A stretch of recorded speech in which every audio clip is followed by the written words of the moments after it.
মধ্যপ্রাচ্যে যুদ্ধের ঘড়ি যেন আরো দ্রুত এগোতে শুরু করেছে। কয়েকদিন আগেও যে সংঘাত সীমিত সামরিক অভিযান আর কূটনৈতিক হুমকির মধ্যে আটকে ছিল তা এখন ক্রমশ পূর্ণাঙ্গ আঞ্চলিক যুদ্ধের রূপ নেবার আশঙ্কা তৈরি করছে। একদিকে আমেরিকান প্রেসিডেন্ট ডোনাল্ড ট্রাম্পের নেতৃত্বে আমেরিকার ধারাবাহিক সামরিক অভিযান, অন্যদিকে তার পাল্টা জবাবে ইরানের ইসলামিক রেভলিউশনারি গার্ড কর্পস বা আইআরজিসির মিসাইল এবং ড্রোন হামলার দাবি। গোটা উপসাগরীয় অঞ্চল আজ অস্থিরতার কেন্দ্রবিন্দুতে। ইরানের দাবি, তারা কুয়েত এবং বাহরেইনে অবস্থিত আমেরিকার স্বার্থ সংশ্লিষ্ট সামরিক স্থাপনাগুলিকে লক্ষ্য করে বড়সড় পাল্টা অভিযান চালিয়েছে।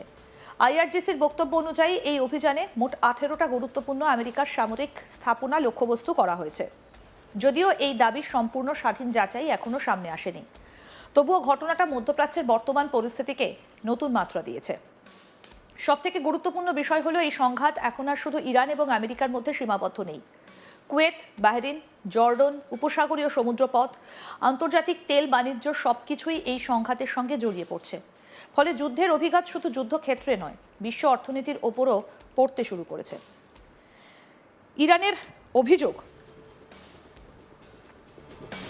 আমেরিকার বাহিনী তাদের ভূখণ্ডে নতুন করে হামলা চালিয়েছে। তেহরানের দাবি, জাস্ক, সিরিক এবং কেশম অঞ্চলে আমেরিকার আঘাতে গুরুত্বপূর্ণ পরিকাঠামো ক্ষতিগ্রস্ত হয়েছে। এর মধ্যে জল সংরক্ষণ, ট্যাঙ্ক এবং যোগাযোগ ব্যবস্থার ক্ষতির কথাও বলা হয়েছে। ইরান এটাকে শুধুমাত্র সামরিক হামলা নয় বলছে, দেশের সার্বভৌমত্বের ওপর সরাসরি আঘাত। দেশের সার্বভৌমত্বের ওপর সরাসরি আঘাত তুলে ধরছে। আর এর জবাবেই আইআরজিসি বাহরেইনে অবস্থিত আমেরিকার নৌবাহিনীর ৫ম নৌবহরকে লক্ষ্য করে ড্রোন হামলা চালানোর দাবি করেছে। একই সঙ্গে তারা স্পষ্ট হুঁশিয়ারি দিয়েছে যে আমেরিকা যদি অভিযান চালিয়ে যায় তাহলে আরো বড় প্রতিক্রিয়া দেখা যেতে পারে। আর এই বক্তব্যের মধ্যেই লুকিয়ে রয়েছে বর্তমান সংকটের সবথেকে বিপজ্জনক দিক। কারণ ইতিহাস বলছে, যুদ্ধ অনেক সময় কোনো একক বড় সিদ্ধান্তে শুরু হয় না, বরং একের পর এক প্রতিশোধমূলক হামলা, পাল্টা হামলা এবং সামরিক জবাবের মধ্যে দিয়েই সংঘাত নিয়ন্ত্রণের বাইরে চলে যায়। অন্যদিকে আমেরিকার সেন্ট্রাল কমান্ড বা সেন্টকমও নিজেদের অবস্থানে অনড়। তাদের বক্তব্য, আমেরিকার বাহিনী ইরানের সামরিক নজরদারি ব্যবস্থা, যোগাযোগ নেটওয়ার্ক এবং আকাশ প্রতিরক্ষা অবকাঠামোর বিরুদ্ধে নির্ভুল অভিযান চালিয়েছে। ওয়াশিংটনের দাবি, এই সব লক্ষ্যবস্তু আমেরিকার সেনা এবং আন্তর্জাতিক বাণিজ্যিক জাহাজের জন্য হুমকি হয়ে উঠেছিল।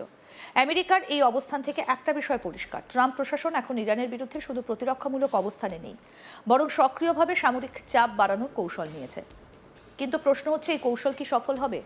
রাজনৈতিক বিশ্লেষকদের একাংশ মনে করেন, ট্রাম্প প্রশাসনের মূল লক্ষ্য ইরানকে আলোচনার টেবিলে ফিরিয়ে আনা। ওয়াশিংটনের ধারণা, অর্থনৈতিক নিষেধাজ্ঞা, সামরিক চাপ এবং কূটনৈতিক বিচ্ছিন্নতার সমন্বয়ে তেহরানকে নতি স্বীকারে বাধ্য করা যাবে। কিন্তু ইরানের রাজনৈতিক ইতিহাস ভিন্ন কথা বলে। 1979 সালের ইসলামিক বিপ্লবের পর থেকে ইরান বহুবার আন্তর্জাতিক চাপ, নিষেধাজ্ঞা এবং সামরিক হুমকির মুখোমুখি হয়েছে, কিন্তু প্রতিবারই তারা নিজেদের রাজনৈতিক অবস্থান থেকে পুরোপুরি সরে আসেনি। ফলে অনেক বিশেষজ্ঞের মতে, শুধুমাত্র সামরিক শক্তি দিয়ে ইরানকে কাঙ্ক্ষিত অবস্থানে নিয়ে আসা সহজ হবে না। এই পরিস্থিতিতে সবথেকে বড় উদ্বেগের কারণ হয়ে দাঁড়িয়েছে হরমুজ প্রণালী। বিশ্বের অন্যতম পরিবহন পথ হচ্ছে এই হরমুজ তেল পরিবহনের পথ। বিশ্বের সমুদ্রপথে পরিবাহিত বিপুল পরিমাণ অপরিশোধিত তেল এই পথ দিয়ে যায়। ইরান যদি কার্যকরভাবে এই পথের ওপর চাপ বজায় রাখতে পারে, তাহলে আন্তর্জাতিক বাজারে জ্বালানির দাম আরও বাড়তে পারে। ইতিমধ্যে আন্তর্জাতিক বাজারে তেলের মূল্যবৃদ্ধির আশঙ্কা তৈরি হয়েছে, আর তার প্রভাব শুধু আমেরিকা বা মধ্যপ্রাচ্যে সীমাবদ্ধ থাকবে না। ভারতের মতো আমদানি নির্ভর দেশগুলোর জন্য এই পরিস্থিতি অত্যন্ত গুরুত্বপূর্ণ। কারণ তেলের দাম বাড়লে পরিবহন খরচ বাড়ে, উৎপাদন খরচ বাড়ে, খাদ্যপণ্যের দাম বাড়ে এবং শেষ পর্যন্ত সাধারণ মানুষের জীবনযাত্রার ব্যয় বেড়ে যায়। অর্থাৎ হাজার হাজার কিলোমিটার দূরে যুদ্ধ হলে তার প্রভাব কলকাতা, দিল্লি, মুম্বাই কিংবা চেন্নাইয়ের সাধারণ মানুষের পকেট পর্যন্ত পৌঁছে যেতে পারে। কুয়েতের আকাশসীমা সাময়িকভাবে বন্ধ করে দেবার ঘটনাও এই সংকটের গভীরতা বোঝাচ্ছে। যখন কোনো দেশ নিজের আকাশসীমা বন্ধ করতে বাধ্য হয়, তখন বুঝতে হবে তারা সম্ভাব্য সামরিক ঝুঁকিকে অত্যন্ত গুরুত্বের সঙ্গে দেখছে।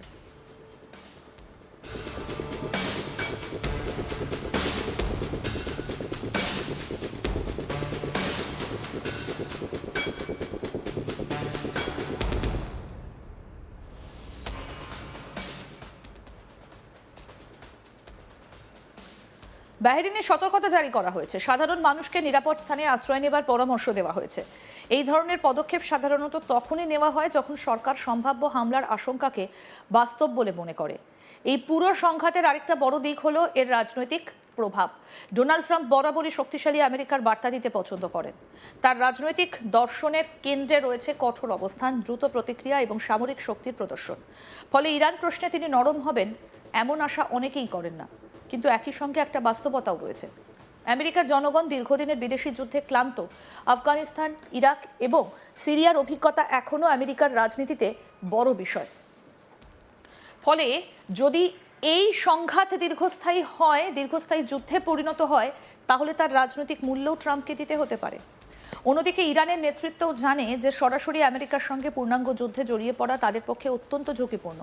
তাই তারা এমন কৌশল নিতে পারে যেখানে সীমিত সামরিক চাপ বজায় রেখে আমেরিকাকে দীর্ঘমেয়াদী অস্থিরতার মধ্যে রাখা যাবে। অনেক বিশেষজ্ঞ একে অ্যাসিমেট্রিক ওয়ারফেয়ার বা অসম যুদ্ধের কৌশল বলে থাকেন। অর্থাৎ প্রতিপক্ষের তুলনায় কম সামরিক শক্তি থাকা সত্ত্বেও এমনভাবে আঘাত করা যাতে তার রাজনৈতিক এবং অর্থনৈতিক খরচ বেড়ে যায়। বর্তমান পরিস্থিতি সেই দিকে ইঙ্গিত করছে। সবথেকে উদ্বেগজনক বিষয় হলো সংঘাতে জড়িয়ে পড়া দেশের সংখ্যা ক্রমশ বাড়ছে। কুয়েত, বাহরিন, জর্ডন প্রত্যেকটা দেশের মাটিতে আমেরিকার সেনা উপস্থিত রয়েছে। ফলে কোনো হামলা বা ভুল হিসেব বড় আঞ্চলিক সংঘাতে পরিণত হতে পারে।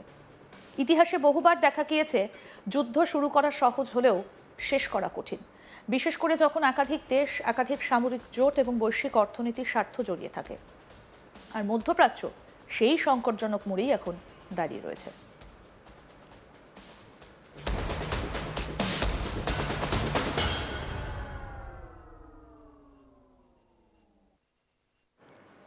একদিকে ট্রাম্প প্রশাসনের শক্তি প্রদর্শন, অন্যদিকে ইরানের প্রতিরোধের বার্তা।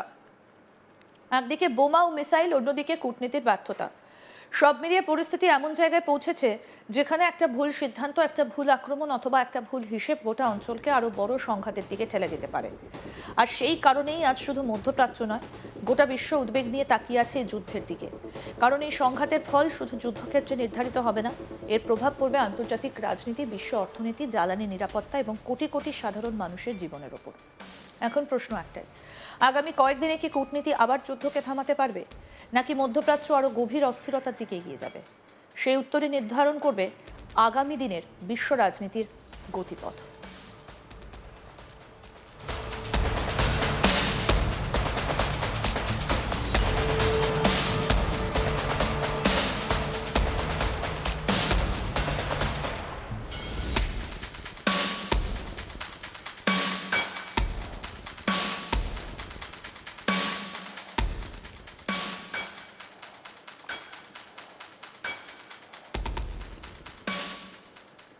আরও আপডেট পেতে দেখতে থাকুন আজ তাক বাংলা, সাবস্ক্রাইব করুন।